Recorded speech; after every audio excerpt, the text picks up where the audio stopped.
Bonjour à tous, ici c'est Pouzol, donc on se retrouve sur Google SketchUp. Donc ici c'est toujours la version 8, donc la version gratuite. Donc nous allons voir les plugins ici ADBO. Bon, bien sûr, celui-là, je ne sais plus où je l'ai récupéré, c'est ça le problème. Bon, je vous mettrai un lien pour le télécharger directement sur... c'est pas là qu'il faut aller, il y a là, il est con lui. Voilà. Donc, à moins que je trouve je retrouve le site, et puis on verra bien. Donc ce sera l'un ou l'autre. Donc on va voir à quoi ils servent tout de suite, enfin à quoi ils servent un peu tout ça quoi. Donc déjà Suzanne, hop, j'enlève. Je vais créer un plan, comme si que je fais une maison, admettons. Voilà, je vais mettre comme ceci. Déjà je vais commencer par celui-ci. Là c'est la courbe de Bézier. Donc comment on va faire ça? Déjà on va aller à affichage, on va changer. Pourquoi affichage? Caméra projection parallèle, et puis je vais mettre sur la vue de face, tout simplement. Voilà. Donc, courbe de Bézier, ça porte bien son nom, mais j'ai l'habitude de me servir des courbes de Bézier, mais celle-ci, j'ai un peu de mal, vous voyez ce que ça peut donner. Et par contre, il aurait fallu peut-être une image, parce que là, c'est pas pratique, c'est pas parlant. Une image, qu'est-ce que j'ai comme image? Fichier, ouvrir, qu'est-ce que je vais prendre? Pas penser à ça. Non, si je fais des conneries, ça va pas le faire. Fichier, euh, importer. Donc, fichier en JPEG, ça va être utilisé comme image. Ok. Sur le bureau, qu'est-ce que j'ai? Je vais prendre ça. Ok. Donc, je vais me la mettre ici, cette image, l'agrandir, voilà. Ici, il y a quelques courbes ici. On va voir ce qu'on peut faire. Donc, je vais prendre l'outil Bézier. Je vais zoomer. Disons que je vais partir de ce point-là. Vous voyez, il se met directement ici sur l'axe. C'est pas ce que je veux. Ah,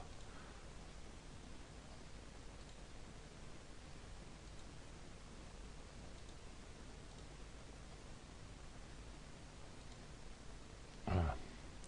Donc, je vais reprendre ici. Je vais peut-être partir de ce point-là. Ici,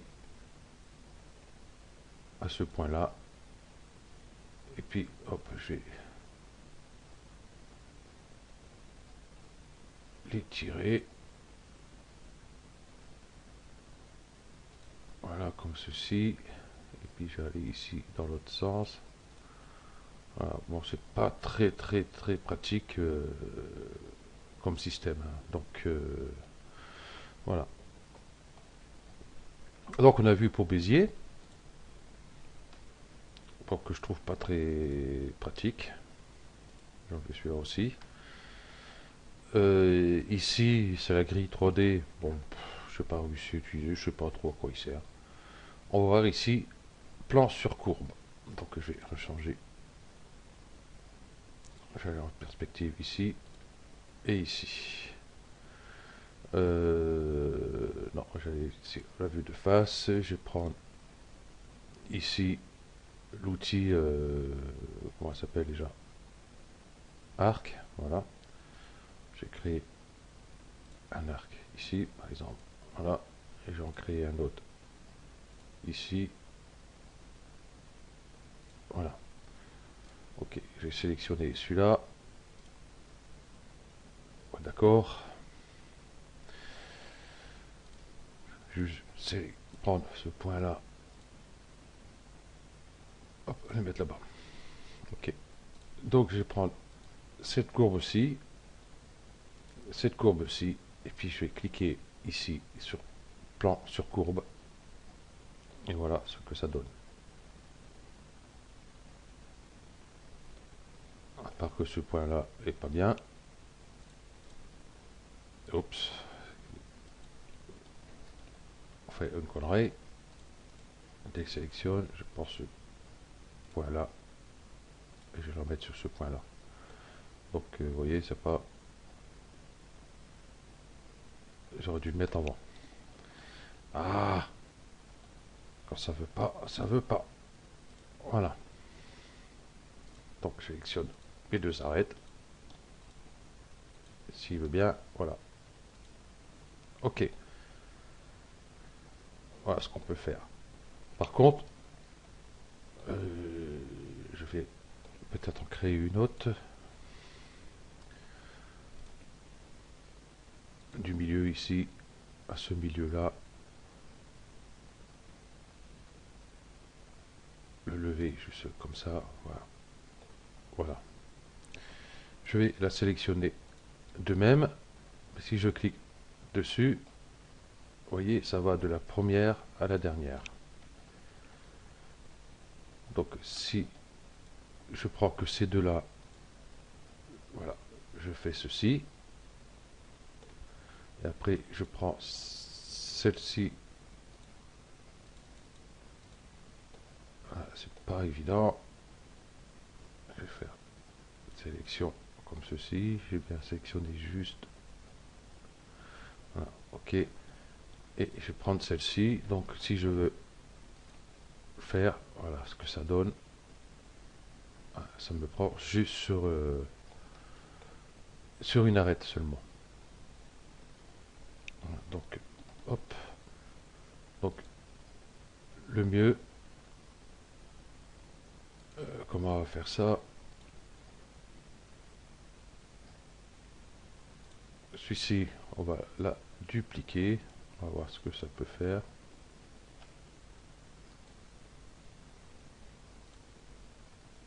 Voilà, j'en ai deux, logiquement. Donc, je vais sélectionner celle-ci. Voilà.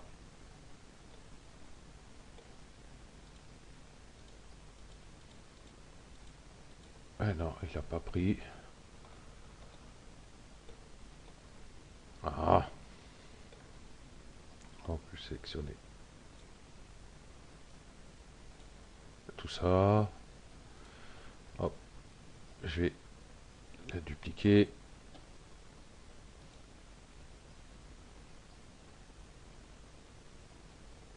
Voilà. Et je vais sélectionner cette arête là. Et voilà. Donc en gros, j'ai dupliqué pour la remettre à la même place qu'elle était, pour pouvoir faire ceci. Autrement, on ne peut pas. Ok, donc hop, j'ai viré tout ça. Ok. Donc ici, ajout d'une dimension angulaire. Donc je ne vois pas trop à quoi ça sert. Donc je fais un trait ici. Si je fais un trait là, je suis bien à 90. Mais j'ai pas trouvé le moyen pour lui dire de... Voilà. Si je le veux 45, 35, 36, 38. Donc voilà. Donc je peux pas je peux pas avoir la cote que les degrés d'ouverture que je veux. Je ne peux pas. Enfin, il doit y avoir un moyen, mais j'ai pas trouvé. Ok. Donc ici, diviser en points de construction. Ok. Donc je vais faire un trait. Donc ici, vous voyez, je peux continuer. Donc je clique sur échappe pour annuler ça. Je vais sélectionner mon trait. Et je vais cliquer ici sur diviser en points de construction. Et ça me demande le nombre de segments que je veux. Donc explorer les points, exploser au point, non. On va laisser non, on verra bien. Et ici, je vais mettre 5. OK. Ici, on voit bien que j'ai 1, 2, 3, 4, 5 sections. Si je prends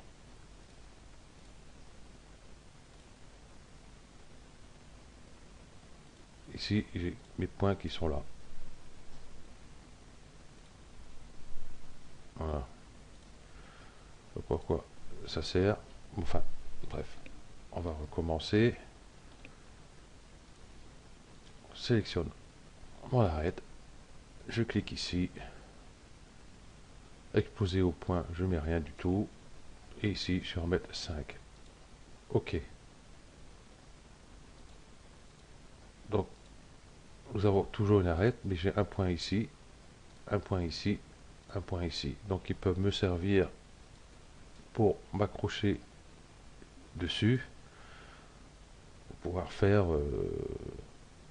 voilà.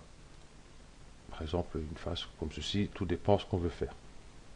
Donc, je vais faire CTRL Z, j'enlève tout ça. Je vais reprendre celle-ci, et je vais ici, hop, et je vais remettre 5, et là, je vais mettre oui. OK. Donc, bah, c'est toujours pareil, en fin de compte, ça change pas grand-chose. Voilà. Normalement, j'avais un plugin pour diviser les arêtes. Je sais pas où j'ai mis, parce que j'ai tout enlevé. Comme vous avez dû vous apercevoir, ici, il n'y a plus rien. Donc, c'est pour les refaire ici un par un. Donc, je remettrai par la suite. Donc, nous allons voir ici, extruder des lignes. Voilà. Donc, je vais, par rapport au sol, voilà. Bon, j'ai ici, j'ai ma face. Alors, ici, on va extruder des lignes. Donc, par exemple, je vais prendre l'outil-mètre. Par exemple, hop, je vais mettre ici à 2 mètres, entrée, et ici, je vais mettre à 4 mètres. OK. Et je vais créer mes lignes ici, de ce point-là à ce point-là, à ce point-là. OK, donc là, j'ai plus besoin de ces guides-là. Je vais zoomer un peu ici. Je vais prendre mes deux lignes ici et je vais cliquer dessus. Donc ça me demande la hauteur d'extrusion. Bon, je vais laisser à 1 mètre et je fais OK. Voilà, j'ai mes lignes qui sont extrudées. Voilà, tout simplement. Donc on va voir celui-ci. Celui-ci, on verra après. On va voir celui-ci. Convertir les lignes en mur. Donc, pareil, je vais faire une chambre de, par exemple, 5 mètres. OK. Sur, allez, 6. Une belle chambre. Et je vais créer mes lignes ici. OK. Et je vais sélectionner ces deux faces ici. Et je vais cliquer dessus. Donc il me demande l'épaisseur des murs. Donc là ça va être des cloisons, je vais mettre 15. Et la hauteur. Donc je vais mettre 260,6. OK. Bon là du coup il m'en a fait qu'un. Bon, des fois il m'en fait deux. Je vais refaire. Ça garde les mêmes codes. OK. Donc si on regarde ici, je vais prendre, voilà, d'ici à là. Du coup, vous voyez, il m'a ajouté, disons,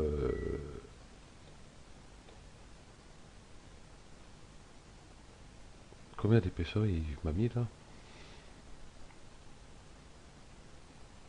Ah,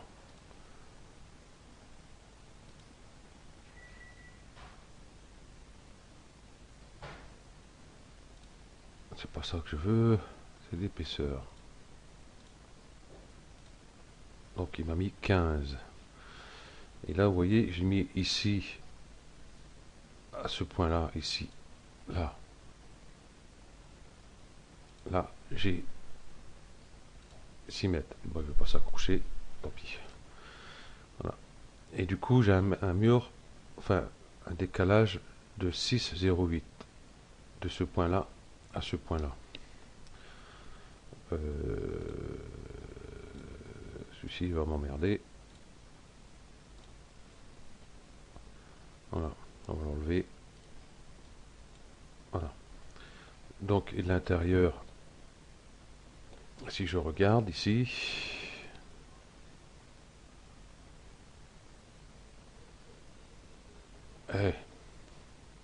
là, à ce point-là, il me reste plus que 5,93. Donc, oui, c'est bien comme truc, mais on perd quand même ici. Ici, on a 6,08, donc on a 8 en plus. Et ici, on a 8 en moins. Donc, vous voyez, ici, c'est parti de 8 de chaque côté de mon repère ici. Donc, ça, c'est à calculer de façon que nous avons bien 6 mètres. Par exemple, ici, je vais reprendre mon multimètre. Donc, je vais mettre. Si je veux faire pareil, j'avais fait combien? 5 d'un côté, donc je vais faire 5,8. 5,8. Longueur incorrecte. Bah oui. 5, 8. Entrée. Et ici, 6, 8. Entrée. Donc, pareil, je vais refaire montrer ici. Celui-ci. Celui-ci. Je vais sélectionner les deux par cette face-là et celle-là aussi. Hop. Hop. Bah, du coup, vous ne l'avez pas. Bon, je vais juste prendre celui-ci. Ok. Ok. Donc, voilà. Si on regarde ici.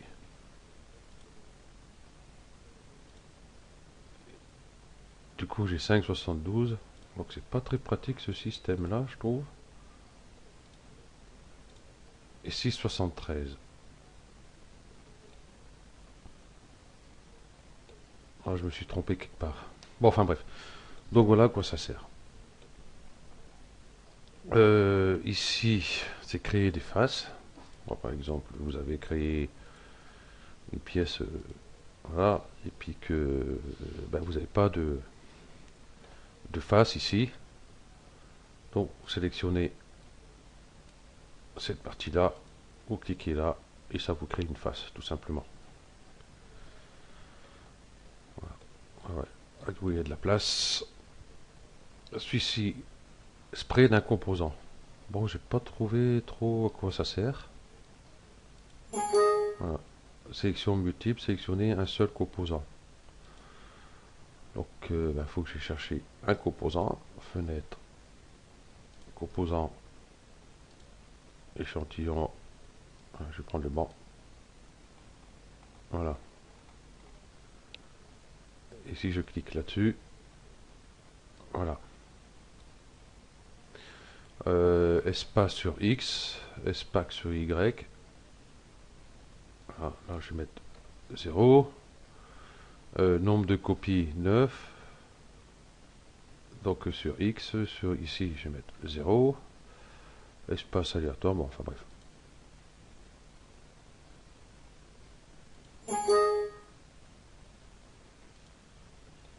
Donc voilà, je vois pas trop d'utilité. Enfin bref. Ah si, il est... Oh là, oula. D'accord, mais ça m'a tout mis aléatoire. Donc ça, c'est à essayer de... à méditer. Voir comment on peut faire ceci. Donc celui-ci, raccordement des faces. Par exemple, je vais faire un cercle ici, un cercle ici. Je vais sélectionner les deux. Et je clique dessus. Sélectionner les faces seulement. Bah oui, forcément. Voilà. Et voilà, par exemple, ce que ça donne. Je sais pas pourquoi. Ouais. Avec un carré. Un carré. J'ai essayé tout à l'heure aussi.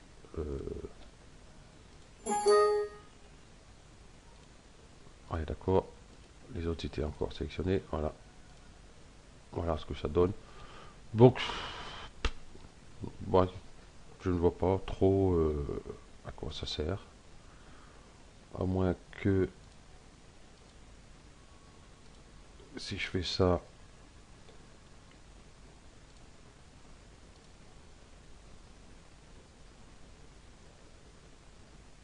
je sélectionne celui-là, c'est l'autre qui bouge.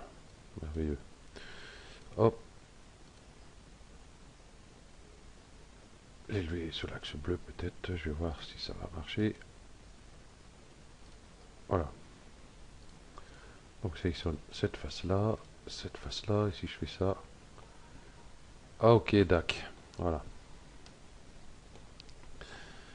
Voilà à quoi ça peut servir. Donc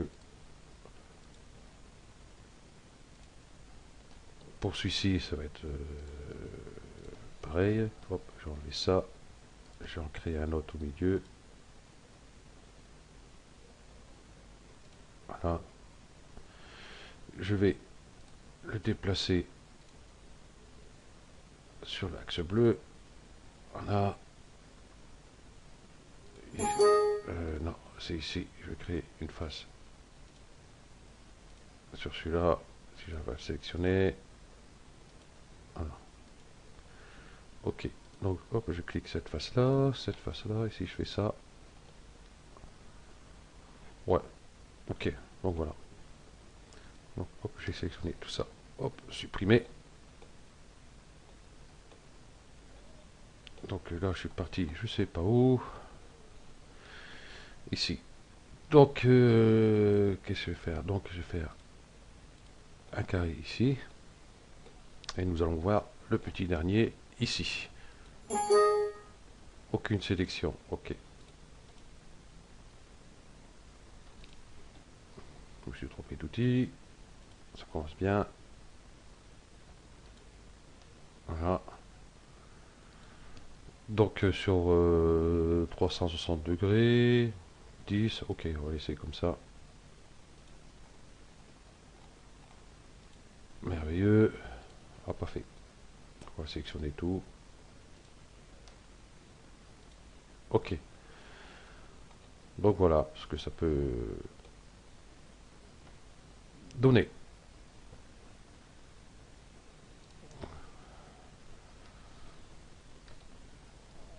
Enfin, un triangle par exemple. Hop. Le sélectionner. Je me suis trompé. C'est celui-là. Ok. Donc voilà. Juste pour faire quelques trucs comme ça. Ça peut être intéressant pour certains trucs. Voilà. Ok. Ben donc nous avons tout vu.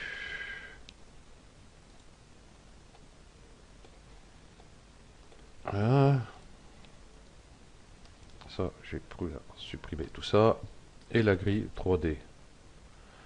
Donc longueur sur X, longueur sur Y et intervalle. Moi, je vais mettre sur 10 mètres. Sur 10 mètres. Ok. Et j'ai pas de grille. Il faut peut-être un composant, enfin un objet à l'intérieur. Voilà. Ok.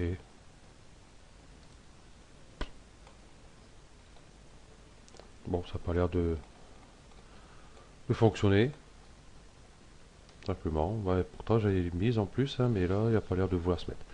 Ok, donc ben, nous avons vu quand même pas mal de petits trucs ici, sympathiques. Hein. Le cours de Béziers, bon, faut prendre la main dessus. Hein, il n'est pas pratique. Hein. Celui-ci qui est pas mal. Bon, celui-ci à voir aussi à peu près. Celui-ci qui est bien. Celui-là qui est bien aussi. Et recréer des faces qui est pas mal non plus. Et celui-là, à voir, faut le prendre en main aussi, celui-là, je pense. Ok, donc ce tuto c'est terminé là. Merci à vous d'avoir suivi ce tuto et à bientôt. Allez, ciao.